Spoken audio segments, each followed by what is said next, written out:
मी आहे भाग्यश्री. कशा आहात तुम्ही? मजेत ना? मजेतच राहा. आणि सगळ्यात पहिले तुम्हाला सर्वांना श्री स्वामी समर्थ. तुमचा दिवस आजचा छानच गेला असेल आणि आय होप याच्या पुढचे सर्व दिवस तुमचे छानच जावोत, हीच माझी ईश्वरचरणी प्रार्थना. आणि आज तुमच्यासमोर येण्याचं कारण की आज मी तूप बनवणार आहे आणि जवळजवळ आठवडाभरापासून साय माझी फ्रीजमध्ये म्हणजे आहे, साचलेली आहे. आणि आता दिवसभराची सर्व कामे झालेली आहेत माझी आणि संध्याकाळचा स्वयंपाक बनवण्यासाठी पण म्हणजे थोडा टाईम आहे अजून. मग मध्ये थोडा आहे वेळ मला. आज संडे पण आहे, मुलांना सोडण्याचं आणायचं वगैरे काही काम पण नाही आहे, त्याच्यामुळे म्हटलं मग आज दूध बनवून टाकू आपण. तेच तुमच्यासोबत मला शेअर करायचं आहे. आणि जर तुम्हाला माझा व्हिडिओ आवडला तर प्लीज लाईक, शेअर आणि सबस्क्राईब नक्की करा. चला मग बघू आपण मी कसं बनवते. यशोदा मैया वैतागून तिच्या छोट्याशा कृष्णाला म्हणते, काना छोड़ो माखन चुराना, मेरे लाल किसी के घर नहीं जाना. ना दूध की कमी है ना दही की कमी है, तो माखन चुराने की तुझे क्या पड़ी है.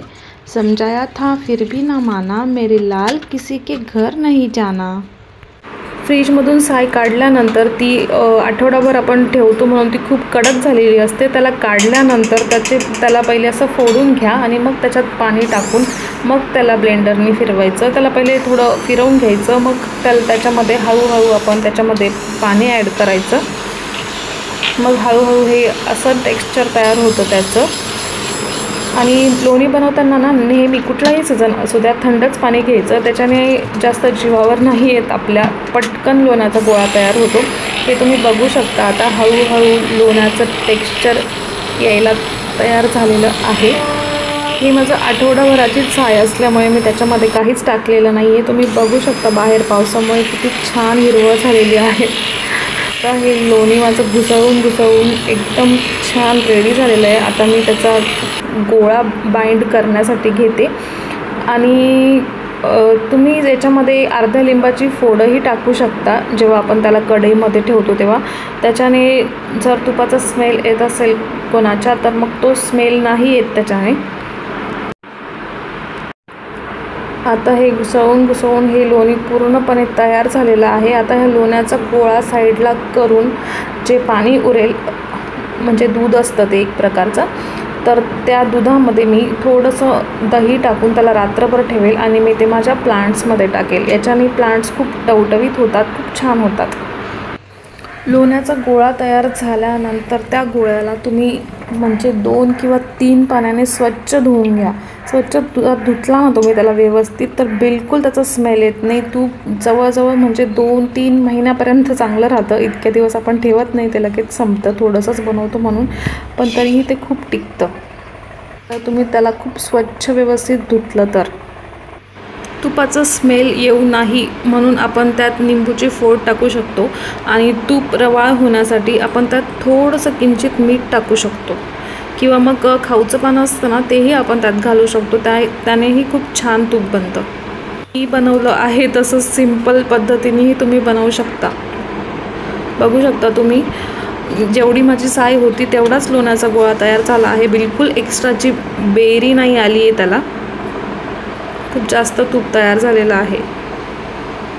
तुम्ही करत असालच, पण तरीही मला एक आठवण द्यावीशी वाटते. जेव्हा पण तुम्ही लोणी बनवाल तेव्हा प्रत्येकाच्या घरात बाळकृष्ण असतोच.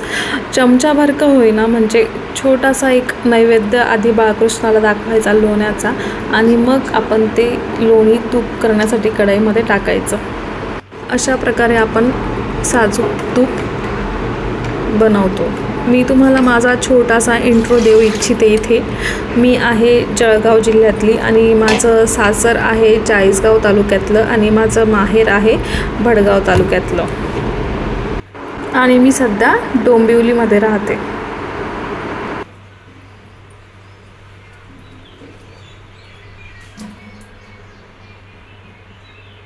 तुम्हाला पक्ष्यांचा आवाज येतोय का ऐकू? खूप चिमण्या चिवचिव करता येते आणि खूप असं मनाला कानाला खूप असं प्रसन्न करणारं असतं हे सगळं, चिमण्यांचा चिवचिवाट वगैरे. आणि सध्या पावसाळा चालू असल्यामुळे सगळीच म्हणजे आजूबाजूला इतकी हिरवळ, इतकं प्रसन्न वाटतं म्हणजे तुम्हाला थोडा जरी स्ट्रेस असेल पण तुम्ही थोडंही बाहेर डोकावलं, आजूबाजूला सगळं हिरवंगार, इतकं फ्रेश आणि छान मस्त वाटतं ना. आता मी हे लोणी गॅसवर ठेवत आहे आणि मीडियम फ्लेमवरच राहू द्या तुम्ही त्याला. म्हणजे पूर्ण कमी पण करू शकतात, पण चुकूनही जास्त फुल फ्लेमवर ठेवू नका त्याला, नाहीतर त्याची चवही खराब होईल आणि जळून पण जाईल ते लगेच. आणि त्याला कंटिन्युअसली हलवत राहा, असं खूप लांब नका जाऊ त्याच्यापासून. आणि असं ट्रान्सपरंट दिसायला लागलं का मग समजा की तुमचं तूप झालेलं आहे आणि मग तुम्ही त्याला गरमच लगेच गाळून घ्या. थंड झाल्यावर ते व्यवस्थित गाळता नाही येत मग. आणि मग अशा ह्याच्यात गाळल्यानंतर तुम्ही हव्या त्या कंटेनरमध्ये तुम्ही नंतर त्याला शिफ्ट करून घ्या थोडं थंड झाल्यानंतर. अशा प्रकारे आपलं रवाळ आणि छान मस्त साजूक तूप तयार झालेलं आहे.